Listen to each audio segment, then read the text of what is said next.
Hello. Good morning. It's Ginny and Tim at DS Tech Hello. in Escanaba. We're going to talk about RAM. We're calling it the RAM reality check, but RAM is random access memory, which is little pieces of memory that go in various devices, and it's causing a lot of chaos. Yes. So we'll give you more details as we go here. Stay till the end and ask your questions, drop your comments, and make sure you get our free security assessment, which I'll tell you how to get too. So yeah. What do you got? Because I got some too. Yeah, I'm sure you probably got even some more insight too that I don't even see on some of it. So I just want to do an episode talking about how the RAM prices have been kind of going through the roof astronomically. Think of the RAM as the muscle of the computer. Mm-hmm. There's different components to your computer. You have your CPU, you hear, that's like the brain. The RAM is like the muscle. The hard drive is kind of like your stomach, how much you can store. So there's different analogies you can use, but essentially, usually you want to have like 8 or 16 gigs of RAM. You've heard terms like that, or maybe even 32 if you're a power user.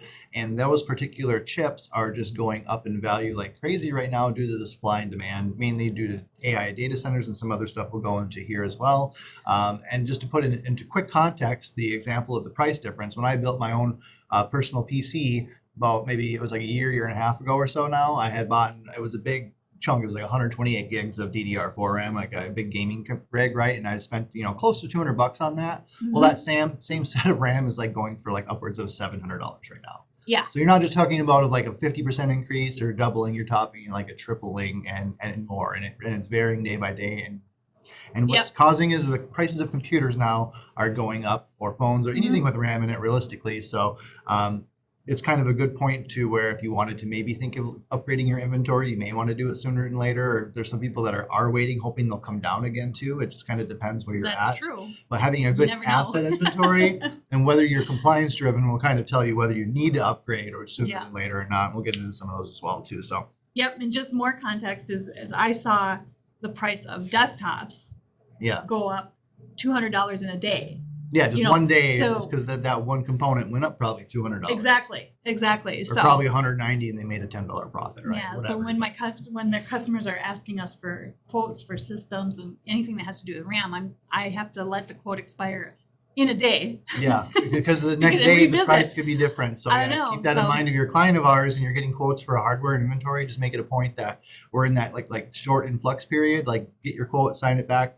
sooner than later, and that way we can get it ordered. It's one of those volatile periods, just like it was when supply and demand was a problem during COVID. Yeah, during all the COVID and lockdowns, and there's all those disruptions and all over the place. We had similar things, not just for hardware, but for everything else, because the prices, and we didn't know if we could even get something potentially, and it was. I could go further back in time and give you other examples, but let's get going. So. Basically, customers are experiencing daily RAM price fluctuations. Yep. Quotes are only valid for very short periods, and there's an increased urgency around hardware refresh decisions. So if you had, say, 3 computers that were still limping along on Windows 10 and you really need to get them on Windows 11, and you're deciding, I need more RAM for them, or they're kind of under spec, maybe a time to get a new machine or upgrade that as well. And so really kind of going into there. The opening, going for that. So when RAM prices are rising, you typically want to spend your money where it actually delivers some value to, and inventory data is what delivers that. So a lot of times businesses will have what's called an asset inventory. So you have a list of here's all the computers we have. Some take it a step further where they have the switches, the printers, the cell phones, everything in that. But focusing just on the actual computers, there are some industries too where it used to not be required, but they're going to be requiring that going forward. So for example, like HIPAA, for example, is getting more teeth. And so you're going to need an asset inventory going forward that's live. So if you change a computer out because it breaks, you need to remove one and add one into the system and have that live spreadsheet be updated as it's happening as well. So unknown devices are basically equivalent of unmanaged risk. If you don't know you have this device, you have an inventory, someone brings in a laptop, it doesn't get officially loaded with the company software and it's just being used, that's a security risk because it doesn't have the same security as all the other assets.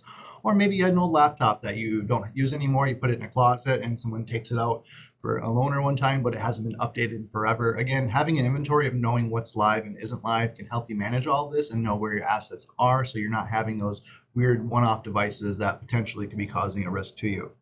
And then the compliance pressure is increasing as well. So multiple frameworks are emphasizing what they call an active asset management, like what I described earlier. Say Ginny breaks her laptop for whatever reason, and we give her a new one. We have to update the spreadsheet that day saying the serial number's out, the serial number's in, and some other data as well. And then just it's always active. The idea is if an auditor or someone came in to ask you, hey, do you have what's your asset inventory? It's live and it's current. You can hand over the list and they know what assets you're protecting. Doesn't our software do that too? Yeah, it's easy for us to get reports, but the thing is our software has to be loaded on your computer for those reports. Gotcha. So it still requires a little bit of manual effort. Here's the list of all the computers we have, and then occasionally they could be like, oh yeah, there's Bob has his old laptop that's been in the closet for 2 years and we don't ever use it, or they may see that list and be like, oh yeah, you can remove these 2 computers that are not used anymore, right? Because maybe they've been off for a year, and we will review that regularly and do things like that too. But yes, having the software installed on it requires that, but there still could be rogue devices and you still want to kind of look a little bit outside too. But yes, that we could definitely help you with all of this if you're a client of ours for sure. We got here too here. And so what's kind of causing these RAM prices to increase again is mainly the AI data centers, the AI workloads. It uses a lot of RAM in the computation of this. So as they're using more and more, these data centers are just basically supply and demand. They're just buying up all the RAM everywhere they can, and it's creating somewhat of a market shortage elsewhere as well. And then same thing with like supply chain allocations. Some of the memory manufacturers and distributors are actually rebalancing consumer versus enterprise. They're actually selling a little bit more towards the data centers because the demand's there, right? It's not like they're maliciously trying to make everyone else pay more. They're just going where the demand is. So unfortunately, the ramifications of that is that we're paying a little bit more of a premium right now. Hopefully they will ramp up production, because as they continue to want to use RAM, the demand will be there. And then now that they know there's this demand, then with anything, typically it can balance out. But how long that takes, I'm not exactly sure. And your guess is as good as mine. Now, again, security compliance, that's where that is moving forward as well. And then how we can kind of help you with that. So again, what you were talking about that, Ginny kind of jumped the gun, is we do have a hardware inventory report. So anything that we have our software on from you, we can easily get. And then as well as if we're managing like your firewalls and your switches and sometimes the printers, things that maybe not having the actual software on it, we can do a scan and still get those devices and then bring it to you so you have a report of all the inventory. And then usually it's good to do it even just once a year, even if you have no compliance, nothing. You're just like, what are the old devices? What should we update, review it, all that kind of stuff. And then our reports will include, your processor type, the speed, the amount of memory on the computer. So then you can know, do you have 4 gigs, 8 gigs, 16 gigs, that kind of stuff. The system role, the age, if it has serial numbers and it's an actual manufacturer like Dell or HP, we can put that against the database to actually see when you purchased it to know the exact age of the systems as well. And so again, having that living inventory approach where the dates added and removed in live is the best way to do it. That way you know where you're at. I love that, because when people ask for upgrades, it's easy for me to just go look it up and see. Oh yeah, where you at and which ones you have, and then it's easy. Sort by RAM. Oh, here's 3 systems with 4 gigs of RAM still. You might want to maybe consider upgrading those ones first, right? Or we can kind of look at that and decide. It's great. So really, the practical guidance is, if a refresh or upgrade is planned in the near term, I would consider accelerating it. Like if you're like, this year you were thinking of maybe getting a couple new computers or something. I mean, right now, again, it's hard to like buy when the prices are high, but they're continuing to just get higher at this point. So you may want to consider that. Prioritize it though, based on actual hardware specs. Don't just say, Timmy over here, he wants his new laptop. He's been begging us for 3 years. Take a look at your asset inventory and like, well, actually, Ginny, her computer is like half the speed of Tim's right now. So if we're going to replace one and make a calculated decision, it needs to go to those who need it more for the production. So just kind of use that as well. So business criticality, as well as expect short quotes in the short term as well. This is happening. So if you reach out to us for a computer or anything else, again, just expect that quote to be a short-lived one, just because the prices are changing daily. And then try to view your inventory maintenance as a security control or as a security thing too, like lump it under your security and compliance. Yes, it's kind of IT and it's hardware, but at the same time, finding those old devices, what you have, making sure you know what all devices you have is very good to know as well. So again, just to kind of reiterate, the pricing volatility can be cyclical. It usually goes up and usually goes down over time, but how long it's going to be going up for and before things ramp up out, I'm not exactly sure. Again, visibility reduces that uncertainty. So once you know all the assets that you have, you don't have to worry like, oh, is there a laptop we're missing here or there. If you take the time to really go through and have a really good asset inventory, then you're keeping up on it every time a computer gets replaced. You know that it'll be pretty accurate and you won't have to do that deep dive review all the time. It's easier to maintain it once you have that list.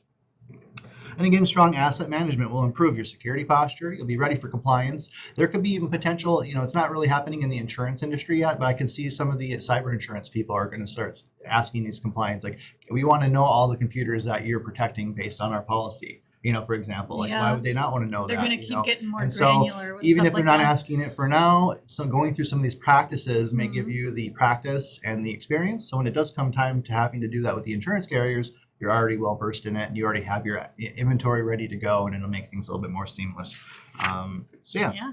So I guess if you have any, RAM stories or anything where, I got lucky and got my gaming computer RAM at like the perfect time, but or maybe Well, remember when video cards spiked too? Oh yeah, Yeah. that was a big one too. Because same thing, that was with a lot of the crypto mining was Yeah. doing that one where you could mine Yep. cryptocurrency with graphics cards. So people were just buying them up in surplus, trying to anyway. Yep. Technology can be that way. It can be very volatile. So keep an eye on it and reach out if you have any questions. Drop your comments and go to dstech.net and sign up for your free security assessment so we can see what kind of holes you have, and we might even be able to help you with that asset list. Yes. Yeah. So make it a great day. We'll see you next time.